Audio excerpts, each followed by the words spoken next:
Bismillahirrahmanirrahim. Assalamualaikum warahmatullahi wabarakatuh. Alhamdulillahirrahmanirrahim. Anak-anakku yang Bu Guru cintai dan Bu Guru banggakan karena Allah. Alhamdulillah pada kesempatan hari ini kita bisa bersama-sama kembali melanjutkan pembelajaran kita. Baik, hari ini kita akan masuk ke pembelajaran 6, masih di tema 1, subtema 2, yaitu hewan sahabatku. Tujuan yang akan kita pelajari hari ini apa anak-anak? Yang pertama adalah dengan menggunakan metode ceramah dan tanya jawab, harapannya anak-anak bisa menyimpulkan isi teks. Kemudian yang kedua adalah menjelaskan makna dan contoh sila kelima Pancasila. Simpulan isi teks. Kemarin kita sudah membahas tentang simpulan. Guru ulang kembali ya, bahwasanya simpulan itu adalah merupakan pernyataan yang dapat dibuat berdasarkan gagasan pokok dan kata kunci dari kalimat penjelas di dalam teks bacaan. Langkahnya apa anak-anak? Ya, sering. Yang pertama itu apa? Dengarkan pembacaan teks dengan seksama. Jadi ketika ada Pak Guru atau Bu Guru membacakan teks, maka anak-anak dengarkan dulu dengan baik-baik. Kemudian apa? Cermati setiap kata kunci. Jadi bacaan yang disampaikan oleh Bapak Ibu Guru, kamu cermati kata kuncinya apa, kemudian gagasan pokok dan kalimat utama tiap paragraf itu apa. Selanjutnya, setelah ditemukan semua, maka langkah yang selanjutnya apa anak-anak? Tinggal buat simpulan berdasarkan isi teks dengan kalimatmu sendiri. Gitu, ulangan kemarin diulangi kembali, nanti bisa dipraktekkan ya. Baik, sekarang kita masuk makna sila kelima Pancasila. Kalau pembelajaran kemarin kita bahas tentang sila keempat, maka hari ini kita akan melanjutkan yaitu tentang sila kelima Pancasila. Jadi anak-anak pasti sudah tahu ya, lambang sila kelima itu apa anak-anak? Ada apa? Padi dan kapas. Benar. Jadi kapas itu diibaratkan sebagai sandang anak-anak, sedangkan padi itu diibaratkan sebagai apa? Pangan. Jadi sandang dan pangan itu sebagai prasyarat utama untuk mencapai kemakmuran yang merupakan tujuan utama bagi sila kelima Pancasila. Gitu ya. Nah, makna sila kelima Pancasila. Jadi sila kelima Pancasila, masih ingat ya bunyinya? Apa bunyinya anak-anak?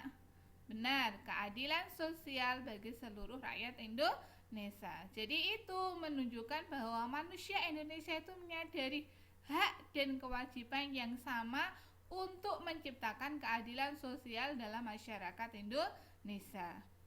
Mempunyai arti pemerataan, keadilan sosial dan persamaan nilai keadilan bagi seluruh rakyat Indonesia. Mengandung makna sebagai dasar dan cita-cita seluruh rakyat Indonesia apa? Yaitu tercapainya masyarakat Indonesia yang adil dan makmur baik secara lahiriah maupun batiniah. Itu tadi maknanya ya. Terus contoh perbuatan yang mencerminkan nilai sila kelima Pancasila. Jadi perbuatan-perbuatan yang mencerminkan nilai sila kelima Pancasila itu sering kali kita lakukan dalam kehidupan sehari-hari. Nah, contohnya apa? Misalkan kok teman kita ada yang bertengkar, maka tugas kita itu sebagai teman, sebagai saudara itu bukan melihat temanku baru bertengkar saya lihat, tidak, tetapi apa anak-anak? Kita lerai. Kita sebagai apa? Kita lerai teman kita yang bertengkar tadi supaya tidak bertengkar kembali. Selanjutnya apa? Memuji hasil karya orang lain. Jadi ketika teman kita kok membuat suatu karya, maka untuk apa? Kita motivasikan apa? Bagus sekali karyanya mas. Nah, seperti itu ya. Selanjutnya kita bisa memanfaatkan kekayaan alam secara bijak, memanfaatkan kekayaan yang ada di sekitar kita dengan baik, tidak merusak lingkungan maupun yang sebagainya. menjaga alam agar tidak rusak dengan cara apa anak-anak?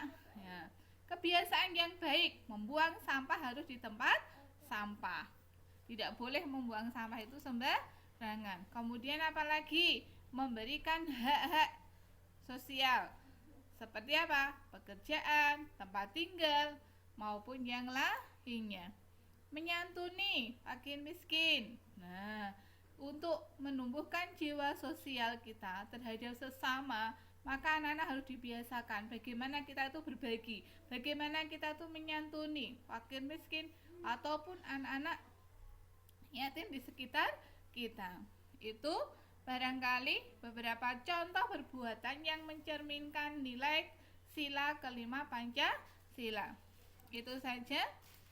Ada lagi? Oh iya, memberikan tugas kelompok sesuai dengan kemampuan anggotanya. Jadi kalau kita ngasih tugas itu nggak boleh melampaui jauh. Nah, seperti itu.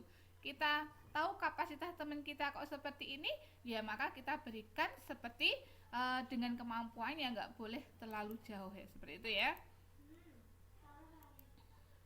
Baik, materi mana yang masih belum jelas nanti bisa disampaikan kepada Bu Guru ya. Ada yang mau ditanyakan? Iya, nanti silahkan habis ini anak-anak rangkum materi yang Bu Guru sampaikan tadi. Ketika tidak paham silahkan boleh bertanya. Begitu sedikit yang bisa Bu Guru sampaikan pada kesempatan hari ini. Mohon maaf jika banyak salah dan hilaf. Walakuminkum. Assalamualaikum warahmatullahi wabarakatuh. Tetap semangat anak-anakku semua.